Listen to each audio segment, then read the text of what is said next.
Friends, learn speedly में आपका स्वागत है और मैं हूं आपका होस्ट रोहित।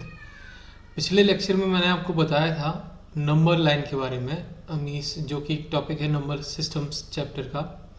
अगर आपने नहीं देखा तो मैं उसका लिंक आपको इस वीडियो के टॉप पर प्रोवाइड कर दूंगा, आप वो लेक्चर विजिट कर सकते हो। पहले क्या होता है, मैथ्स में सारे टॉपिक्स एक दूसरे से इंटरलिंक हैं, तो अगर आप सारे टॉपिक्स को अच्छे से समझते जाओगे वन बाय वन और सिक्वेंशियल मैनर में, तो आपको कोई भी टॉपिक जो मैं नेक्स्ट अपलोड करूँगा वो समझने में दिक्कत नहीं होगी, है ना। आप उसका रेफरेंस ले पाओगे और रिलेट कर पाओगे उसको। तो आज की जो लेक्चर है उसमें मैं फ्रैक्शंस के बारे में बताऊंगा, और ये जो सीरीज़ है फ्रैक्शंस के बारे में, ये एक्चुअली 3 लेक्चर्स में डिवाइडेड है, क्योंकि फ्रैक्शंस का कंप्लीट एलेबोरेटेड मैनर में मैंने इसको बताया है। और ये किसी भी क्लास के लिए मीन्स कह लो कि अंडरस्टैंडेबल रहेगा, कि क्या है कि 9th या 8th या 7th में सब में इसका थोड़ा थोड़ा पोर्शन दिया हुआ है, लेकिन फ्रैक्शन हमारे जो हैं वो इवन टिल 12th तक हर जगह यूज़ होते हैं। तो मैंने सोचा कि क्यों ना इसको एक एलेबोरेटेड मैनर में पूरा डीपली रिप्रेजेंट किया जाए आपके सामने, ताकि आप सब कुछ एक दूसरे से रिलेट कर सकें और इजीली फ्रैक्शंस को बहुत अच्छे से समझ सकें।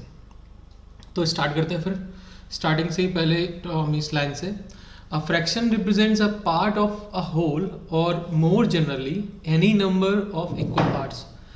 कहने का मतलब जो फ्रैक्शन होता है, एक कंप्लीट होल अगर आपने वैल्यू ली है तो उसका एक छोटा सा पार्ट रिप्रेजेंट करता है फ्रैक्शन, ठीक है। अगर दूसरे वर्ड में कहें, in other words, a fraction is a ratio between the selected proportion and the total proportions of any whole quantity which is divided into proportion. तो वही सेम चीज़ है कि जो फ्रैक्शन है तो उसमें क्या होता है, वो एक तरह का रेशियो है। आपने जो सेलेक्ट किया है, मतलब एक होल क्वांटिटी को पहले आपने प्रोपोर्शन में डिवाइड कर दिया, प्रोपोर्शन या पोर्शंस, पार्ट्स छोटे छोटे उनमें डिवाइड कर दिया, फिर उसमें से कुछ को आपने सेलेक्ट किया, तो और बाकी जो है, तो जो सेलेक्ट किया आपने पार्ट उसको हम रेशियो में रखते हैं और कंपेयर करते हैं with total parts of that whole quantity. समझ में आया? अब ये तो था थियोरेटिकल मीन्स वे समझना फ्रैक्शंस को, क्या होते हैं फ्रैक्शन, सेलेक्टेड पार्ट क्या होते हैं और टोटल होल पार्ट्स क्या होते हैं। अब यहाँ पर मैंने एक पिक्टोरियल रिप्रेजेंटेशन भी लिया है, और इसमें क्या है कि पिक्चर्स हैं और मीन्स कह लो कि उसको एक्चुअल वे में जो नंबर मीन्स जो फ्रैक्शनल्स होते हैं, नंबर्स फ्रैक्शनल नंबर होते हैं, फ्रैक्शनल वे में जो नंबर्स लिखते हैं फ्रैक्शनल फॉर्म में, वो भी मैंने लिया है। तो ये जो न्यूमरेटर में है वैल्यू, ये होती है सेलेक्टेड वैल्यू, और जो डिनोमिनेटर में वैल्यू होती है वो होती है होल क्वांटिटी, होल वैल्यू, ठीक है। और अब जो होल वैल्यू है, लेट्स जस्ट से कोई होल वैल्यू है, अब वो 8 पार्ट्स में डिवाइडेड है, तो ऐसे 1 2 3 4 5 6 7 एंड 8, 1 2 3 4 5 6 7 एंड 8। अब इसमें से जो हो ये जो फ्रैक्शन है, ये क्या रिप्रेजेंट कर रहा है कि ये जो 7 पार्ट्स हैं, ठीक है, ये सारे सेलेक्टेड हैं out of total 8 parts, 1 part select नहीं है। तो हम क्या करेंगे, जो सेलेक्टेड पार्ट है वो हम न्यूमरेटर में रखते हैं, और जो टोटल पार्ट्स हैं वो हम डिनोमिनेटर में रखते हैं। तो एक तो ये हो गई फ्रैक्शनल फॉर्म में रिप्रेजेंट करना किसी नंबर को, सेलेक्टेड अपॉन टोटल। फिर यहाँ पिक्टोरियली भी रिप्रेजेंट किया गया है। अब ये एक फ्लावर टाइप का पिक्टोरियल रिप्रेजेंटेशन है, जिसमें ये विंग्स हैं, फिर विंग्स कह लो या मीन्स पत्तियाँ कह लो, अगर फूल मानते हो।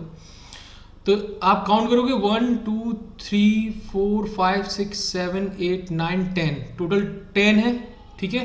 और सेलेक्टेड कितने हैं? 9 सेलेक्टेड हैं जो कलर्ड हैं। तो इसका क्या बनेगा फ्रैक्शन? इसका बनेगा 9 जो कि सेलेक्टेड है, जो न्यूमरेटर में आएगा, अपॉन 10 जो कि टोटल प्रोपोर्शन है, ठीक है। तो इस तरीके से हम एक फ्रैक्शन को फॉर्म करते हैं, किसी भी वैल्यू, किसी भी कह लो कि क्वांटिटी को जब हम प्रोपोर्शन में कन्वर्ट करते हैं, तो उसको फ्रैक्शनल फॉर्म में रखने का तरीका ये है कि हम जो सेलेक्ट कर रहे हैं वो न्यूमरेटर में रखेंगे जितने पार्ट सेलेक्ट कर रहे हैं, और टोटल पार्ट्स को हम डिनोमिनेटर में रखेंगे, ठीक है। फिर अगेन अब यहाँ पर क्या है, यहाँ ये पिक्टोरियल नहीं है, ये सिंपल एक नंबर का रिप्रेजेंटेशन दिखाया है आपको। अब इसमें क्या हो रहा है, इसमें भी आप चाहो तो जस्ट ऐसे कोई एग्जांपल ले सकते हो, मीन्स जिसमें मैं ड्रॉ नहीं कर रहा हूँ बट आप समझ सकते हो कि 9 किसी भी पर्टिकुलर एग्जांपल में कोई एक क्वांटिटी है जिसको हमने 9 पार्ट्स में डिवाइड कर दिया, तो जो सेलेक्टेड है वो सिर्फ 2 हैं आउट ऑफ टोटल, तो फ्रैक्शन हो जाएगा 2/9। इसी तरीके से और भी ऐसे स्ट्रक्चर्स में मैंने दिए हैं, आप चाहो तो इस पिक्टोरियल रिप्रेजेंटेशन का रेफरेंस लेके बाकी आप अपने एंड पर सॉल्व करके देख सकते हो कि जैसे ये पिक्चर्स हैं, अब इसमें कितने पार्ट्स हैं जो कलर्ड हैं आउट ऑफ टोटल पार्ट्स। तो ये आपके लिए प्रैक्टिस करने का तरीका हो जाएगा।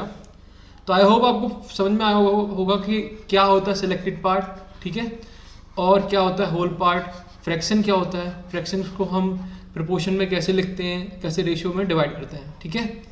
ऑलवेज रिमेंबर जो सेलेक्टेड पार्ट होता है वो न्यूमरेटर में आएगा फ्रैक्शन में, और जो टोटल पार्ट्स होते हैं वो डिनोमिनेटर में आएंगे, या उन्हें प्रोपोर्शन भी कह सकते हो कि सेलेक्टेड प्रोपोर्शन न्यूमरेटर में आएंगे और जो टोटल प्रोपोर्शन है वो डिनोमिनेटर में आएंगे, ठीक है। तो फ्रैक्शन आपका ऐसे ही रहेगा, जैसे 7/8 हो गया, उसके बाद 2/9 या 3/5 या इवन 14/9 ऐसा भी हो सकता है।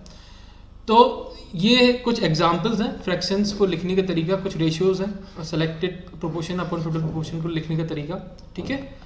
अब हम नेक्स्ट आगे चलेंगे और देखेंगे कि ये फ्रैक्शंस कितने टाइप के होते हैं, ठीक है। आई होप आपको समझ में आ गया होगा कि फ्रैक्शंस को लिखना कैसे, लिखने का तरीका क्या है, कैसे लिखते हैं, ठीक है। अब है कि फ्रैक्शंस को हम नंबर लाइन पर कैसे रिप्रेजेंट करते हैं, तो ये भी एक अच्छा तरीका है दिखाने का कि मतलब फ्रैक्शन को नंबर लाइन पे कैसे लिखोगे।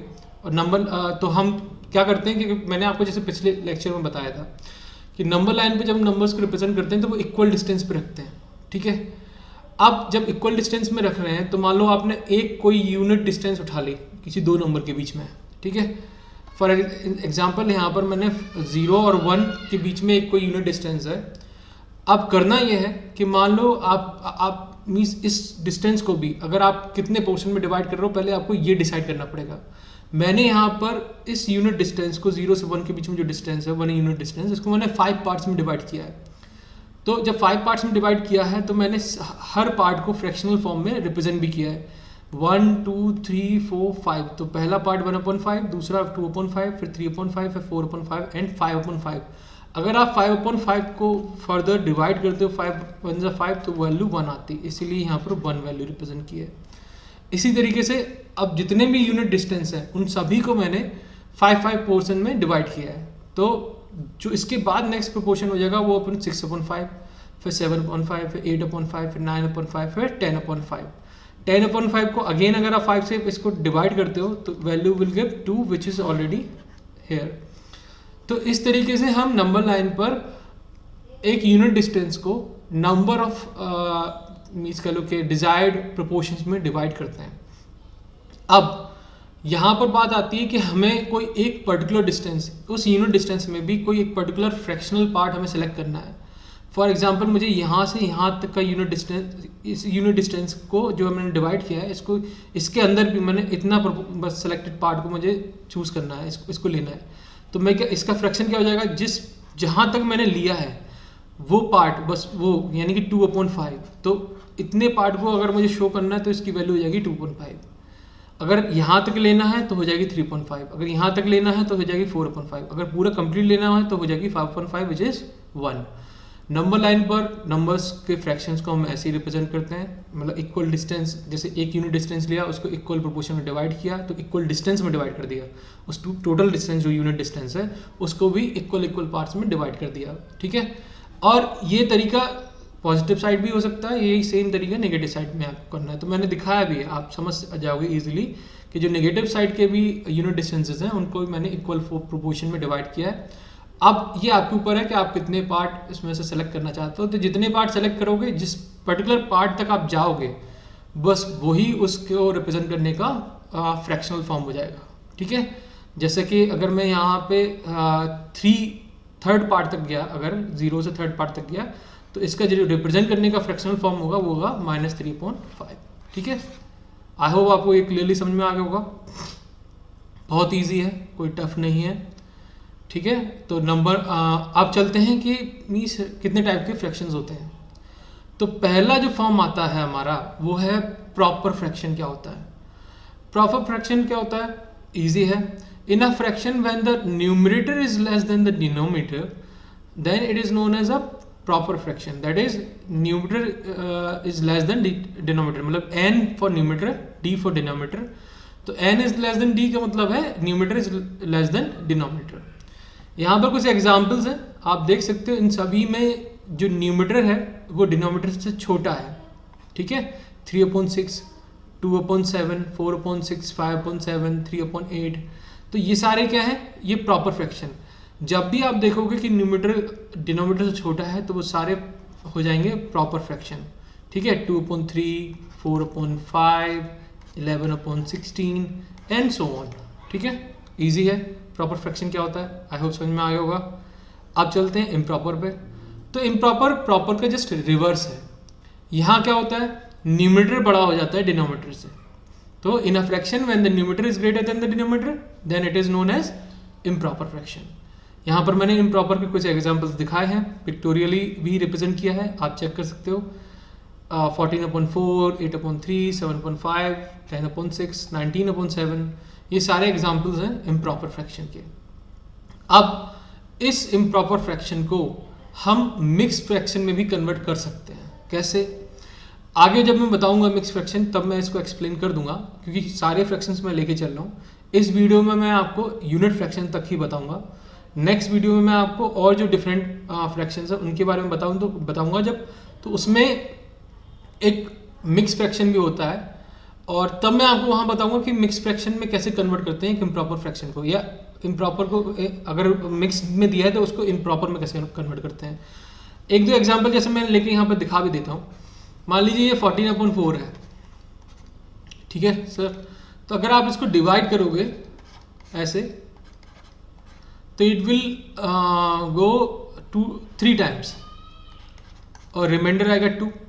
तो इसको लिखने का ये तरीका है कि हम 3 तो लिखते हैं लेफ्ट साइड में और 2/4, ठीक है। रिमाइंडर जो है वो न्यूमरेटर में जाएगा, और जिससे हम डिवाइड कर रहे हैं डिवाइजर, वो हमारा डिनोमिनेटर में जाता है। अब इसको पढ़ते कैसे हैं? इसको हम पढ़ते हैं 3:2/4, ठीक है। 3:2/4। ऑलराइट, तो ये एक इम्प्रॉपर फ्रैक्शन को एक मिक्स फ्रैक्शन में करने का तरीका है। ये जो है ना फॉर्म, ये है हमारा मिक्स फ्रैक्शन फॉर्म है। और डिटेल में जब मिक्स फ्रैक्शन समझाऊंगा तो आप उसमें और अच्छे से समझ में आ जाएगा आपको। मिक्स फ्रैक्शन फॉर्म है ये, ठीक है। अच्छा, अब आते हैं इस लेक्चर की जो लास्ट फॉर्म है जो फ्रैक्शंस का, वो क्या होता है? तो वो है यूनिट फ्रैक्शन। ये बहुत इजी है। सिंपली अगर कहें, जब भी न्यूमरेटर में वैल्यू सिर्फ 1 हो, ओनली 1, टोटल कितना है, कितने प्रोपोर्शन में कोई क्वांटिटी डिवाइडेड है, उससे मतलब नहीं है। सिर्फ और सिर्फ जब भी सिर्फ एक प्रोपोर्शन सेलेक्ट हुआ है, एक पार्ट सेलेक्ट हुआ है, तो जो फ्रैक्शन बनेगा आउट ऑफ होल, मतलब तो जो फ्रैक्शन बनेगा तो वो कहलाएगा यूनिट फ्रैक्शन। नाम से ही है, यूनिट मतलब 1, तो यूनिट फ्रैक्शन। तो जैसे यहाँ पर आप देख सकते हो, पिक्टोरियली मैंने रिप्रेजेंट किया है, एक सर्कल है जो 2 पार्ट्स में डिवाइड हो गया, 2 प्रोपोर्शन में। तो सिर्फ 1 सेलेक्टेड है तो 1/2, 1 selected upon total which is 2 parts. यहाँ पर 3 पार्ट्स में डिवाइडेड है, ओनली 1 सेलेक्टेड है तो 1/3। यहाँ 5 पार्ट्स में डिवाइडेड है, ओनली 1 सेलेक्टेड है तो 1/5, ठीक है। ईजी है, तो समझ में आ गया होगा। As a definition also says when only one portion is selected out of total proportion. ये पोर्शन को मतलब ये प्रोपोर्शन ही है, ठीक है। proportion out of total proportion, that is in numerator the value will be 1 out of the total denominator, ठीक है। तो ये था हमारा आज का लेक्चर, जिसमें मैंने आपको बताया फ्रैक्शंस के बारे में, फ्रैक्शंस को लिखते कैसे हैं, कैसे फॉर्म क्रिएट करते हैं फ्रैक्शन का, और क्या कंपैरिजन होता है, मतलब न्यूमरेटर में क्या वैल्यू होती है, डिनोमिनेटर में क्या वैल्यू होती है, फ्रैक्शन कैसे क्रिएट होता है। फिर नंबर लाइन में फ्रैक्शन को कैसे रिप्रेजेंट करते हैं, कैसे एक नंबर लाइन में एक यूनिट डिस्टेंस को टोटल इक्वल प्रोपोर्शंस में डिवाइड करते हैं, सेलेक्टेड प्रोपोर्शन कितना होता है out of total when comparing with out of total proportion, वो भी मैंने आपको बताया। फिर मैंने यहाँ 3 डिफरेंट टाइप के जो फ्रैक्शंस हैं उनको भी बताया आपको एलैबोरेट करके कि प्रॉपर फ्रैक्शन, इम्प्रॉपर फ्रैक्शन और यूनिट फ्रैक्शन।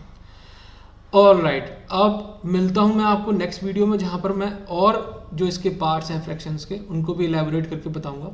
आई होप आपको ये लेक्चर अच्छे से समझ में आया होगा, और मैं आई होप कि मैं आपको इजी वे में समझा पाया हूँगा इस लेक्चर सीरीज़ में, इस वीडियो लेक्चर में। आई मीन अगर इसमें कोई आप करेक्शन चाहते हैं, किसी तरह के चेंजेस चाहते हैं, तो प्लीज़ आप कमेंट बॉक्स में बताइएगा। अगर ये वीडियो आपको पसंद आया हो तो इसको लाइक कीजिएगा, शेयर कीजिए, और भी स्टूडेंट्स को, अपने दोस्तों को बताइए, ताकि वो इजीली मीन्स एक फ्री रिसोर्स से अच्छे से ये समझ सकें। और कोई सजेशन हो तो प्लीज़ बताइएगा। मिलते हैं नेक्स्ट वीडियो में, टिल देन बाय।